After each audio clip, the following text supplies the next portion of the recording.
Quem é da época da Shirley Temple aqui? Denunciando minha idade, né? Se não me engano, era todo domingo.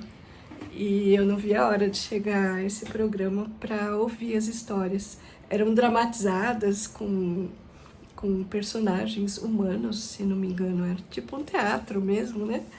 E era muito interessante. E eu vou ler para vocês hoje O Pequeno Polegar, de Charles Perrault, 1697, século 17, né? E, bom, eu sou doutora Sônia Baldini, pediatra, psicanalista, contoterapeuta e escritora de livros infantis. Vamos lá, Pequeno Polegar. Era uma vez um homem e sua mulher, vendedores de lenha, que tinham 7 filhos, todos homens. O mais velho tinha 10 anos e o mais novo apenas 7. Façam as contas. Alguém pode se perguntar como um vendedor de lenha poderia ter tantos filhos em tão pouco tempo. Mas isso era devido ao fato de sua esposa ser eficiente em seu papel e nunca trazer menos do que 2 por parto. Eles eram muito pobres e seus 7 filhos os incomodavam bastante, porque nenhum era capaz de fazer por merecer o pão que comiam. O que os preocupava era a criança mais nova, que tinha uma estatura muito baixa e quase nunca falava uma palavra, fazendo-os acreditar que era um sinal de estupidez, quando, na verdade, era um sinal de bom senso. Ele era bem pequeno e, ao nascer, não era maior do que um polegar, o que o fez ser chamado de Pequeno Polegar. A pobre criança levava a culpa por tudo, e mesmo sendo culpado ou não, estava sempre errado. Ele era, não obstante, o mais astuto e tinha uma parcela muito maior de sabedoria que todos os seus irmãos juntos. Se falava menos do que ouvia, pensava muito mais. Aconteceu que a família estava em um ano muito ruim e a fome era tão grande que essas pobres pessoas resolveram se livrar dos seus filhos. Parece que era um costume comum nessa época, não sei.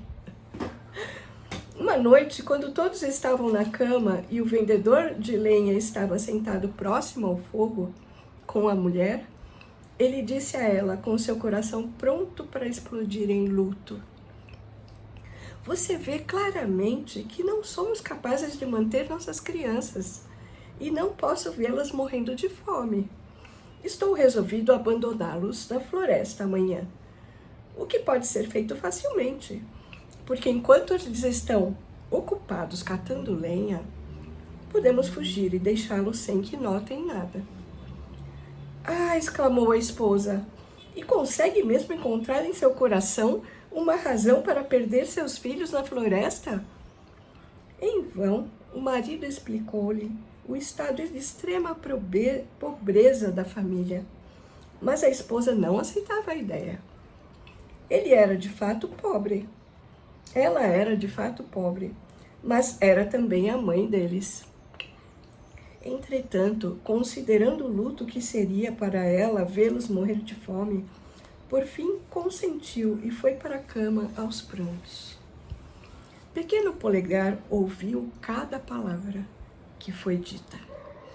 Enquanto os pais conversavam, ele se levantou delicadamente e se escondeu debaixo do banco do seu pai, a fim de escutar o que eles diziam sem ser visto. Quando foi para a cama novamente, não dormiu uma piscadela pelo resto da noite, pensando no que teria de fazer. Ele levantou cedo na manhã e foi para o lado do rio, onde encheu os bolsos com pequenas pedras e então voltou para casa. Todos eles saíram, mas Pequeno Polegar nunca disse aos seus irmãos uma sílaba do que sabia. A família seguiu até a parte mais densa da floresta, onde não podiam se ver caso estivessem a mais de 10 passos de distância uns dos outros. O lenhador começou a cortar madeira e os meninos a juntarem gravetos para fazer lenha. O pai e a mãe, vendo as crianças ocupadas com o trabalho, se afastaram pouco a pouco e então correram para longe por um caminho secundário através de alguns arbustos. Quando as crianças viram que tinham sido deixadas sozinhas, começaram a chorar tão alto quanto podiam.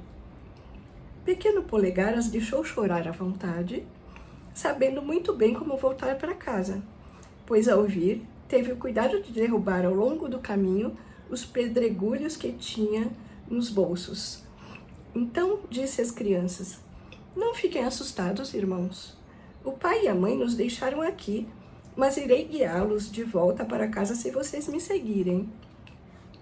Eles o fizeram, e Pequeno Polegar o levou para casa pelo mesmo caminho em que chegaram à floresta. Eles não se aventuraram a entrar, mas se sentaram na porta, ouvindo o que o pai e a mãe estavam dizendo. No momento que o vendedor de lenha e sua esposa chegaram em casa, o senhor das terras onde viviam havia enviado 10 coroas, o que ele devia há muito tempo, e que o casal não esperava receber. Isso os deu vida nova, pois os pobres estavam famintos. O vendedor de lenha mandou sua esposa imediatamente ao açougueiro.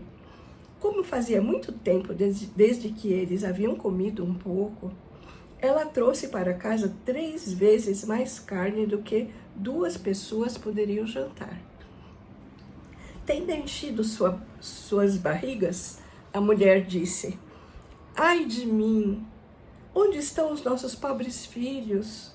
Eles fariam um bom banquete com o que temos de sobra aqui. Mas foi você, William, que tinha a ideia fixa de perdê-los. Eu te disse que deveríamos nos arrepender disso. O que eles estarão fazendo agora na floresta? Ai de mim, minha nossa, os lobos já possivelmente os devoraram. Sua ação foi muito inumana. Ter perdido todas as suas crianças." O vendedor de lenha ficou quieto por paciência, pois sua esposa repetiu isso mais de 20 vezes. No fim, ele ameaçou espancá-la, caso ela não segurasse a própria língua.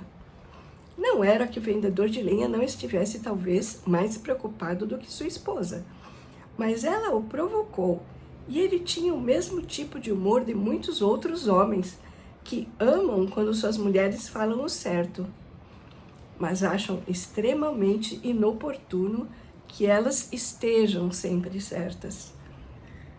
A mãe se afogava em lágrimas, exclamando: "Ai de mim! Onde estão meus filhos agora, meus pobres filhos?"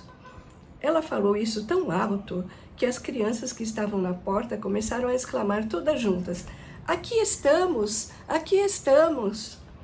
Ela correu imediatamente até a porta e disse, os abraçando: "Estou grata em vê-los, meus queridos filhos. Vocês estão com muita fome e cansados, e meu pobre Peter, você está horrivelmente cheio de lama. Venha para dentro e me deixe limpá-lo." Agora você precisa saber que Peter era o seu filho mais velho, a quem ela amava mais que todos os outros, pois era um pouco mais ruivo como a mãe. Os meninos se sentaram para jantar e comeram com grande apetite. Como agradava ao pai e à mãe, que reconheceram o quão assustadas as crianças estavam na floresta, falando quase sempre todos juntos. As boas pessoas estavam extremamente gratas por seus filhos estarem mais uma vez em casa. E essa alegria durou pelo tempo em que as 10 coroas duraram. Quando o dinheiro acabou, eles caíram novamente na sua antiga inquietação e resolveram perder as crianças novamente. Desta vez, por segurança, levariam os meninos a uma distância muito maior do que da primeira vez. Eles não podiam mais falar disso secretamente, mas foram ouvidos pelo Pequeno Polegar, que se esforçou para escapar dessa dificuldade, assim como na vez anterior. Porém, apesar de ele ter se levantado muito cedo na manhã para pegar mais pedregulhos, ficou desapontado, pois encontrou a porta da casa com as 2 trancas fechadas. e estava sem saber o que fazer. Quando o lenhador deu para cada filho um pedaço de pão para o café da manhã, Pequeno Polegar pensou que poderia usar esse pão ao invés dos pedregulhos, jogando pequenos pedaços dele no meio do caminho. Então, ele o colocou em seu bolso. Parece a historinha do João e Maria, né? O pai e a mãe os levaram para a parte mais fechada e obscura da floresta e, fugindo por um caminho alternativo, os deixaram lá. Pequeno Polegar não estava muito apreensivo por isso, pois acreditava que poderia achar seu caminho de novo facilmente, seguindo o pão que despedaçou por todo o trajeto. Mas ele ficou muitíssimo surpreso quando não encontrou uma migalha sequer. Os pássaros haviam comido cada pedacinho. Os irmãos estavam agora em grande aflição, pois quanto mais longe iam, mais saíam do caminho e mais ficavam perdidos dentro da floresta. A noite havia chegado agora e um pavoroso vento forte os deixou terrivelmente assustados. Eles acharam que ouviram lobos uivando por todos os lados, querendo devorá-los, e mal ousavam falar ou virar suas cabeças. Depois disso, uma grossa chuva caiu, molhando-os até os ossos. Seus pés escorregavam a cada passo que davam, e eles caíam dentro da lama. Quando se levantaram do meio da sujeira, suas mãos estavam em um estado deprimente. Pequeno Polegar subiu no alto de uma árvore para ver se podia descobrir alguma coisa. E, tendo virado sua cabeça para todos os lados, viu por fim uma luz brilhando, como a chama de uma vela, mas estava a uma distância considerável. Ele desceu e, ao chegar ao chão, não podia mais vê-la, o que o deixou muito triste. Entretanto, caminhando por algum tempo, com seus irmãos na direção em que vira a luz, ele a avistou novamente, quando saíram da floresta. Os meninos finalmente chegaram na casa onde a vela brilhava, não sem medo em abundância, pois eles frequentemente a perdiam de vista cada vez que entravam em uma descida. Eles bateram na porta e uma boa mulher a abriu, perguntando o que desejavam.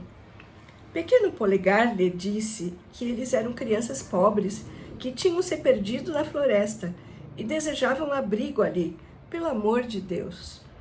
A mulher, sendo tão linda, começou a chorar e disse: ai de mim, pobres bebês, para onde vocês vieram? Vocês sabiam que essa casa pertence a um ogro cruel, que come crianças pequenas? Ah, querida senhora, respondeu Pequeno Polegar, que estremeceu cada junta do seu corpo, assim como seus irmãos. O que faremos? Com toda certeza, os lobos da floresta irão nos devorar nessa noite, se você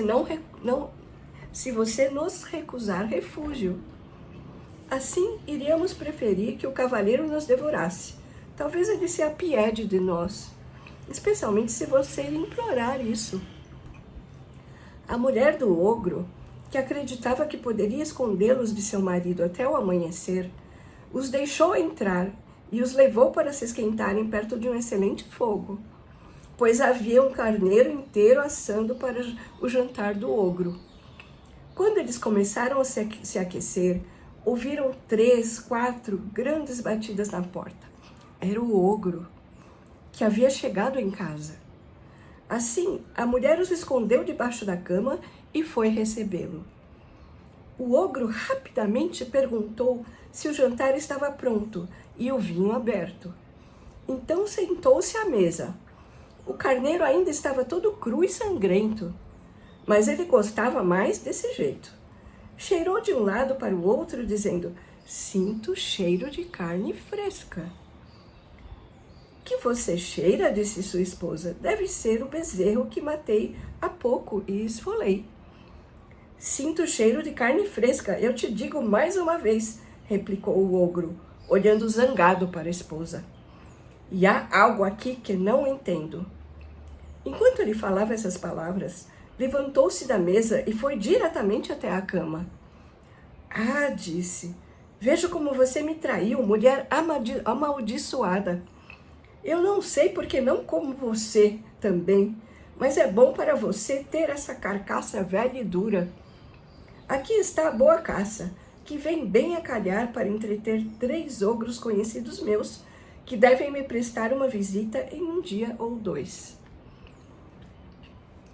Com isso, arrancou os meninos de debaixo da cama, um por um.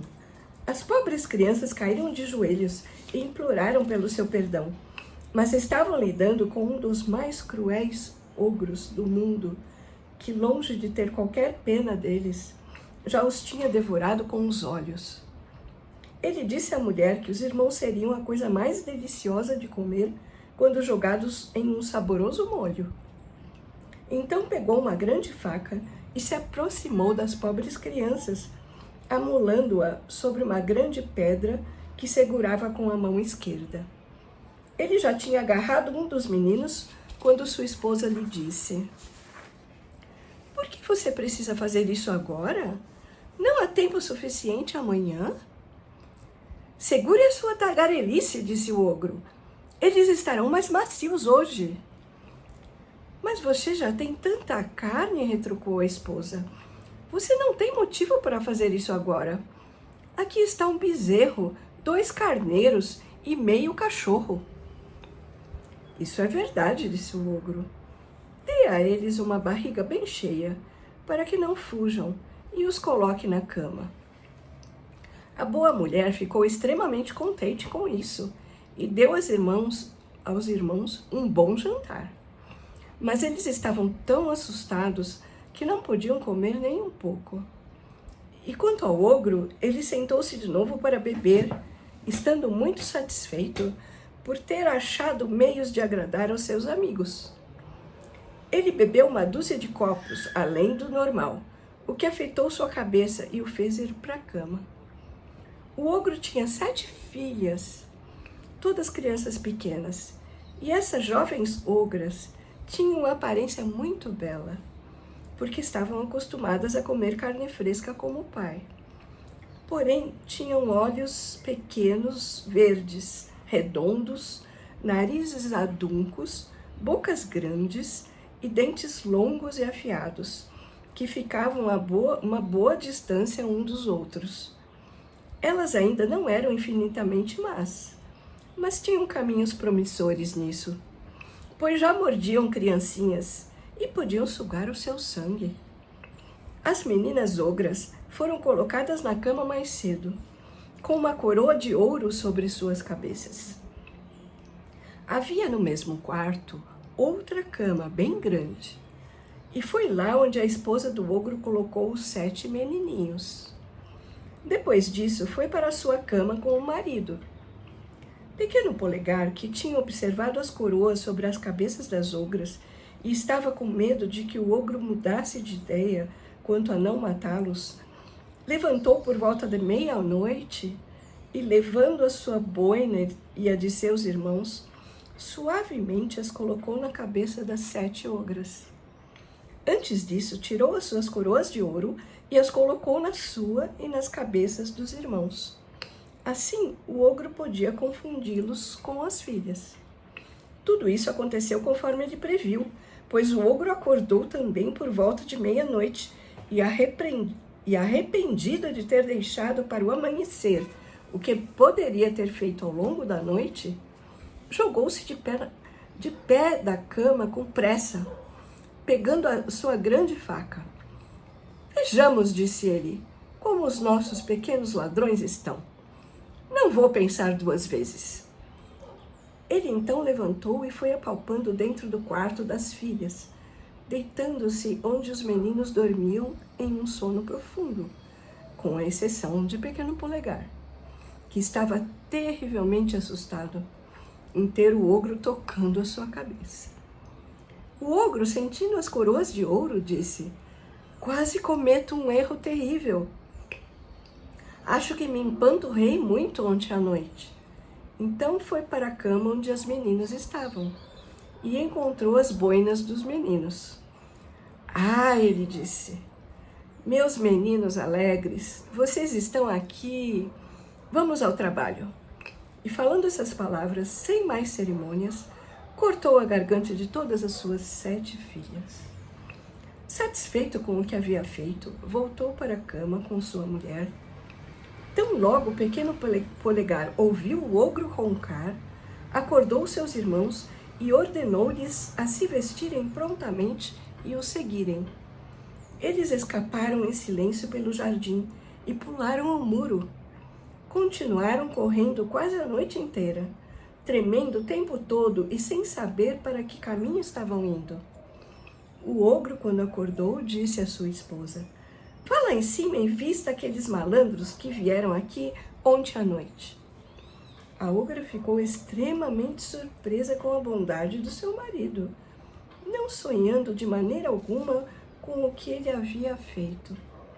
Mas pensando que ele tinha ordenado que vestisse seus visitantes, foi para cima e ficou estranhamente atônita quando encontrou suas 7 filhas mortas e banhadas em sangue.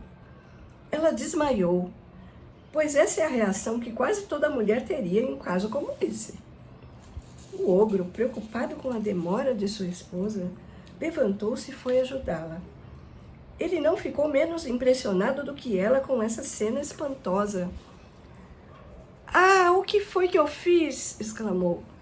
"Os desgraçados amaldiçoados pagarão por isso." E nesse instante, ele então jogou uma vasilha de água na face da esposa e a trouxe de volta a si. "Dá-me rapidamente", exclamou ele, "minhas botas de 7 léguas, para que eu possa pegá-los." Ele saiu e, tendo corrido um grande pedaço de um lado para outro, finalmente encontrou a estrada onde as pobres crianças estavam, não mais do que a 100 passos da casa dos seus pais. Eles espiaram o ogro, que ia de montanha a montanha em uma passada, atravessando rios como se fossem riachos. Pequeno Polegar, vendo uma pedra oca perto de onde estavam, fez seus irmãos se esconderem nela e se apertou lá dentro também, vigiando constantemente por onde andava o ogro. O ogro, que se encontrava muito cansado de sua longa e não frutífera jornada, pois as botas de 7 léguas davam fadiga extrema a quem as usasse, teve uma ótima ideia de descansar e sentou-se na pedra onde os meninos se escondiam.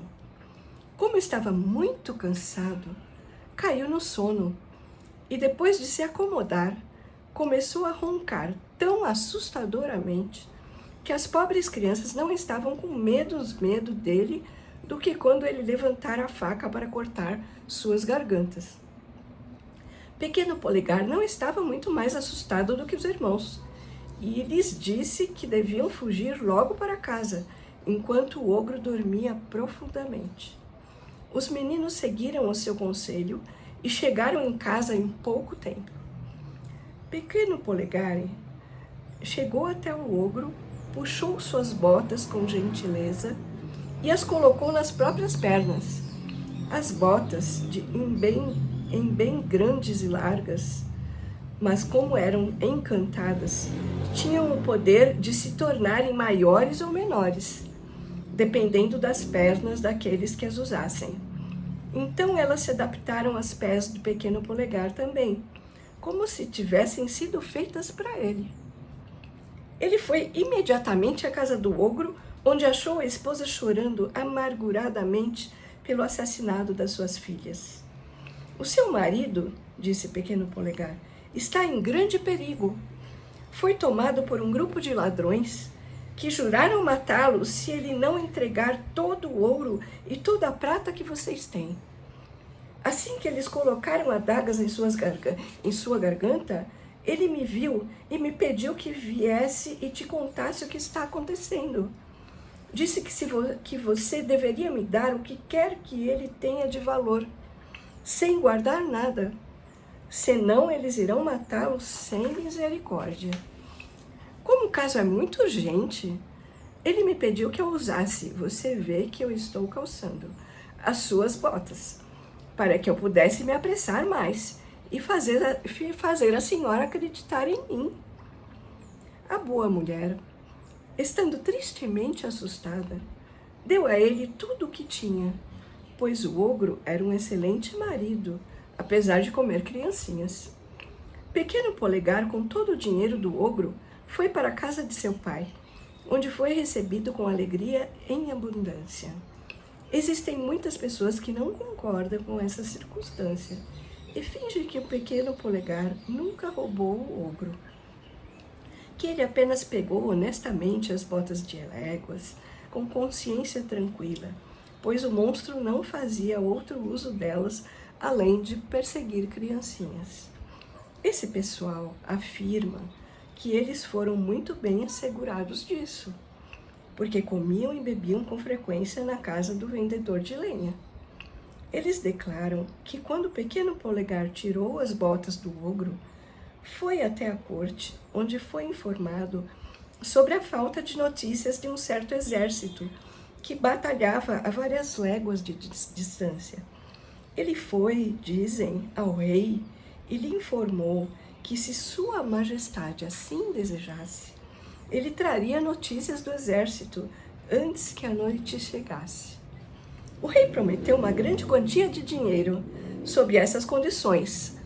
Pequeno Polegar cumpriu sua palavra e retornou na mesma noite com notícias.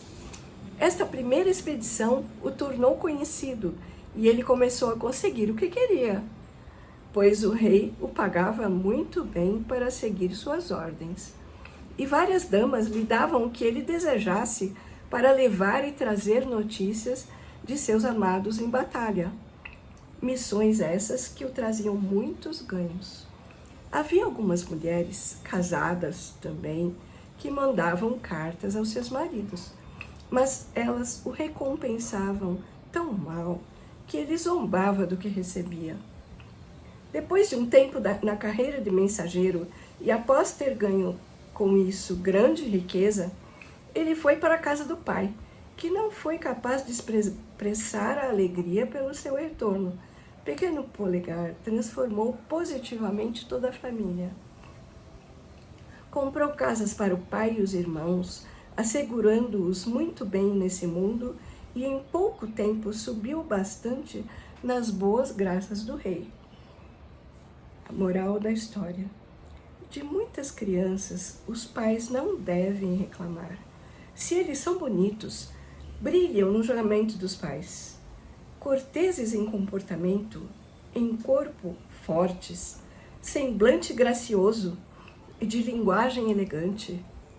Mas se talvez um filho se prova fraco, eles o ultrajam, riem dele, enganam e traem.